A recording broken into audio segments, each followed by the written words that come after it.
"There speaks the man's cub," said Bagheera proudly. "Remember that it grows in little pots. Get one swiftly and keep it by thee for the time of need." "Good," said Mowgli. "I go. But art thou sure, oh my Bagheera?"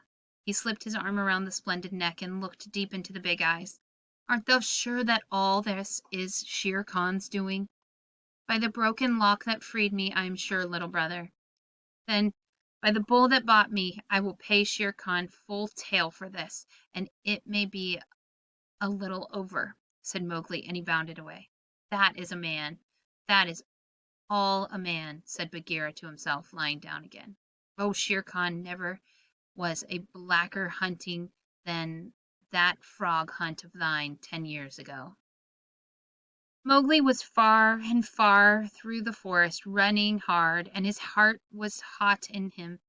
He came to the cave as the evening mist rose, and drew breath and looked down the valley. The cubs were out, but Mother Wolf, at the back of the cave, knew by his breathing that something was troubling her frog. "What is it, son?" she said. "Some bad chatter of Shere Khan," he called back. "I hunt among the plowed fields tonight." And he plunged downward through the bushes to the sheer stream at the bottom of the valley. There he checked, for he heard the yell of the pack hunting, heard the bellow of a hunted saber, and the snort of a buck turned at bay. Then there were wicked, bitter howls from the young wolves. "Akela! Akela! Let the lone wolf show his strength! Room for the leader of the pack! Spring, Akela!" The lone wolf must have sprung and missed his hold, for Mowgli heard the snap of his teeth and then a yelp as the saber knocked him over with his forefoot. He did not wait for anything more, but dashed on, and the yells grew fainter behind him as he ran into the cropland where the villagers lived. "Bagheera spoke truth," he panted, as he nestled down in the cattle fodder by the window of the hut. "Tomorrow is one day both for Akela and for me." Then he pressed his face close to the window and watched the fire on the hearth.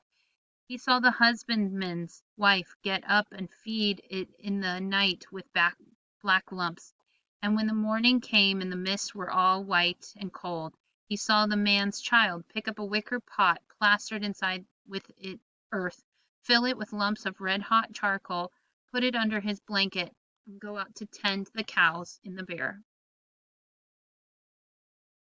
"Is that all?" said Mowgli. "If a cub can do it, there is nothing to fear." So he strode round the corner and met the boy, took the pot from his hand, and disappeared into the mist while the boy howled with fear. "They are very like me," said Mowgli, blowing into the pot as he had seen the woman do. "This thing will die if I do not give it things to eat." And he dropped twigs and dried bark on the red stuff. Halfway up the hill he met Bagheera with the morning dew shining like moonstones on his coat. "Akela has missed," said the panther. "They will have killed him last night, but they needed thee also. They were looking for thee on the hill." "I was among the plowed lands. I am ready. See!" Mowgli held up the fire pot. "Good. Now, I have seen men thrust a dry branch into that stuff, and presently the red flower blossomed at the end of it. Art thou not afraid?" "No. Why should I fear? I remember now. It is not a dream. How, before I was a wolf, I lay beside the red flower, and it was warm and pleasant." All that day Mowgli sat in the cave tending his fire pot and dipping dry branches into it to see how they looked. He found a branch that satisfied him, and in the evening, when Tovokee came to the cave and told him rudely enough that he was wanted at the Council Rock, he laughed till Tovokee ran away. Then Mowgli went to the council, still laughing. Akela the lone wolf lay by the side of the rock as a sign that the leadership of the pack was open, and Shere Khan, with his following of scrap-fed wolves, walked to and fro, openly being flattered. Bagheera lay close to Mowgli, and the fire pot was between Mowgli's knees. When they were all gathered together, Shere Khan began to speak, a thing he would have never dared to do when Akela was in his prime. "He has no right," whispered Bagheera. "Say so. He is a dog's son. He will be frightened." Mowgli sprang to his feet. "Free People!" he cried. "Does Shere Khan lead the pack? What has a tiger to do with our leadership?" "Seeing that the leadership is yet open and being asked to speak," Shere Khan began. By whom? Said Mowgli. Are we all jackals to fawn on this cattle butcher? The leadership of the pack is with the pack alone. There were yells of "Silence, thou man's cub! Let him speak. He has kept our law." And at last the seniors of the pack thundered, "Let the dead wolf speak. When a leader of the pack has missed his kill, he is called the dead wolf as long as he lives, which is not long." Akela raised his old head wearily. "Free People, and ye too, jackals of Shere Khan, for 12 seasons I have led ye to and from the kill, and in all that time not one has been trapped or maimed. Now I have missed my kill. You know how that plot was made. You know how you brought me up to an untried buck to make my weakness known. It was cleverly done. Your right is to kill me here on the Council Rock now. Therefore I ask, who comes to make an end of the lone wolf? For it is my right, by the law of the jungle, that you come one by one." There was a long hush, for no single wolf cared to fight Akela to the death. Then Shere Khan roared, "Bah! What have we to do with the toothless fool? He is doomed to die. He is the man cub who has lived too long. Free People, he was my meat from the first. Give him to me. I am weary of this man wolf folly. He has troubled the jungle for 10 seasons. Give me the man cub, or I will hunt here always and not give you one bone. He is a man's child, and not the marrow of my bones. I hate him. And from the marrow of my bones I hate him." Then more than half the pack yelled, "A man! A man! What has a man to do with us? Let him go to his own place." "And turn all the people of the villages against us?" clamored Shere Khan. "No, give him to me. He is a man, and none of us can look him between the eyes." Akela lifted his head again and said, "He has eaten our food. He has slept with us. He has driven game for us. He has broken no word of the law of the jungle. Also, I paid for him with a bull when he was accepted. The worth of a bull is little, but Bagheera's honor is something that he will perhaps fight for," said Bagheera in his gentlest voice. "A bull paid 10 years ago," the pack snarled. "What do we care for bones 10 years old?" "Or for a pledge?" said Bagheera, his white teeth bared under his lip. "Well, are ye called the Free People?" "No man's cub can run with the people of the jungle," howled Shere Khan. "Give him to me." "He is our brother in all but blood," Akela went on, "and ye would kill him here? In truth, I have lived too long. Some of you are eaters of cattle, and others I have heard that, under Shere Khan's teaching, have ye go by dark night and snatch children from the villagers' doorsteps. Therefore I know ye to be cowards, and it is to cowards I speak. It is certain that I must die, and my life is of no worth, or I would offer that in the man cub's place. But for the sake of the honor of the pack, a little matter that by being without a leader you have forgotten, a promise that if ye let the man cub go to his own place, I will not, when my time comes to die, bear one tooth against ye. I will die without fighting. That will at least save the pack 3 lives.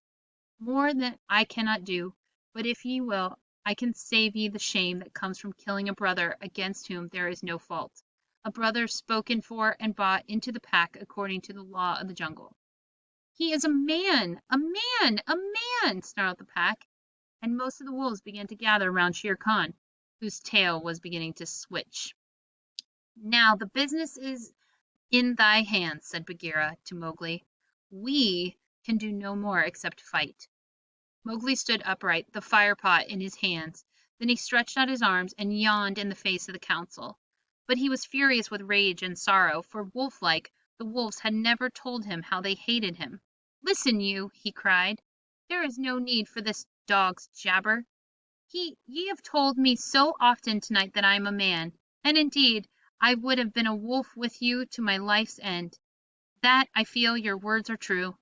So I do not call ye my brothers any more, but sag, dogs, as a man should. What ye will do, and what ye will not do, is not yours to say. That matter is with me, and that we may see the matter more plainly, I, the man, have brought here a little of the red flower which ye dogs fear." He flung the firepot on the ground, and some of the red coals lit the tuft of dry moss that flared up, as all the council drew back in terror before the leaping flames. Mowgli thrust his dead branch into the fire till the twigs lit and crackled, and whirled it above his head among the cowering wolves. "Thou art the master," said Bagheera in an undertone. "Save Akela from the death. He was ever thy friend." Akela, the grim old wolf who had never asked for mercy in his life, gave one piteous look at Mowgli as the boy stood all naked, his long black hair tossing over his shoulder in the light of the blazing branch that made the shadows jump and quiver. "Good," said Mowgli, starting round slowly. "I see that ye are dogs. I go from you to my own people, if they will be my own people. The jungle is shut to me, and I must forget your talk and your companionship. But I will be more merciful than ye are, because I was all but your brother in blood. I promise that when I am a man among men, I will not betray ye to men, as ye have betrayed me." He kicked the fire with his foot, and the sparks flew up. "There shall be no war between any of us in the pack. But here is a debt to pay before I go." He strode forward to where Shere Khan sat blinking stupidly at the flames, and caught him by the tuft of his chin. Bagheera followed in case of accidents. "Up, dog!" Mowgli cried. "Up, when a man speaks, or I will set the coat ablaze." Shere Khan's ears lay flat back on his head, and he shut his eyes, for the blazing branch was very near. "This cattle killer said he would kill me in the council because he had not killed me when I was a cub. Thus and thus, then, do we beat dogs when we are men. Stir a whisker, Loongri, and I ram the red flower down the gullet." He beat Shere Khan over the head with the branch, and the tiger whimpered and whined in agony of fear. "Ah, stinged jungle cat, go now. But remember, when next I come to the council rock, as a man should come, it will be with Shere Khan's hide on my head. For the rest, Akela goes free to live as he pleases. Ye will not kill him, because that is not my will. Nor do I think that ye will sit here any longer lolling out your tongues as though ye were somebodies, instead of dogs whom I drive out. Thus go." The fire was burning furiously at the end of the branch, and Mowgli struck right and left round the circle, and the wolves ran howling with the sparks burning their fur. At last there was only Akela, Bagheera, and perhaps 10 wolves who had taken Mowgli's part. Then something began to hurt Mowgli inside him, as he had never been hurt in his life before, and he caught his breath and sobbed, and the tears ran down his face. "What is it? What is it?" he said. "I do not wish to leave the jungle, and I do not know why this is. Am I dying, Bagheera?" "Oh, no, little brother. That is only tears such as men use," said Bagheera. "Now I know thou art a man and a man's cub no longer. The jungle is shut indeed to thee henceforth. Let them fall, Mowgli. They are only tears." So Mowgli sat and cried as though his heart would break, and he had never cried in all his life before.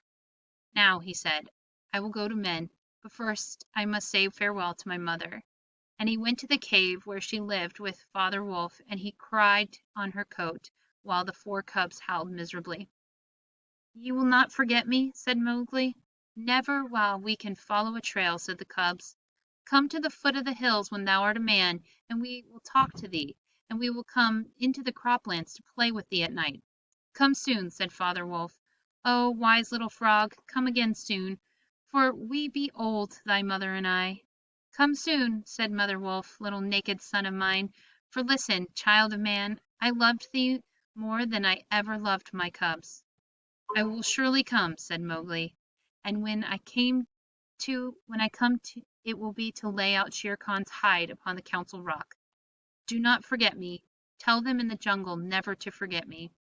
The dawn was beginning to break when Mowgli went down the hillside alone to meet those mysterious things that are called men.